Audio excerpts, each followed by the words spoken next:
Commissioner Lahore محمد علی رندھاوا کی زیر صدارت پوری لاہور ڈویژن کے تمام محکموں کا اعلیٰ سطحی اجلاس منعقد ہوا۔ اجلاس میں صفائی، رمضان پیکج فراہمی، سیوریج امور اور تجاوزات کا جائزہ لیا گیا اور ہدایات بھی جاری کی گئی۔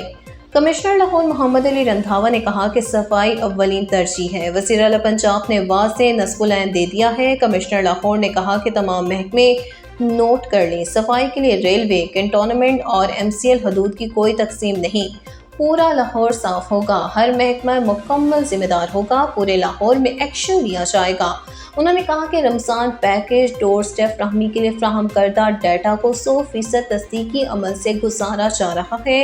کمشنر لاہور نے کہا کہ لاہور ڈویژن میں 4 مارچ کو وزیر اعلیٰ پنجاب رمضان پیکج ڈور سٹیپ فراہمی کو آزمائشی پائلٹ کیا جائے گا۔ تمام پیڈسٹرین بریجز کی صفائی اور بحالی کی جائے گی۔ ٹیپا آج سے ہی کام شروع کرے گا۔ صفائی پروگرام کے لیے MCL، واسا، LWMC، کنٹونمنٹ بورڈ ایک ہی ٹیم ہے۔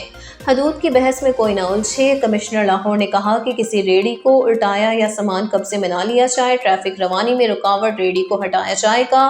کمشنر لاہور نے کہا کہ نرخ نامہ فہرستیں 100% آویزاں ہونا لازمی ہے، اس پر کمپرومائز نہیں کرنا چاہیے۔ اجلاس میں DC لاہور سمیت تمام DCs، تمام ایڈیشنل کمشنرز، تمام ACs اور لاہور محکموں کے افسران نے بھرپور شرکت کی۔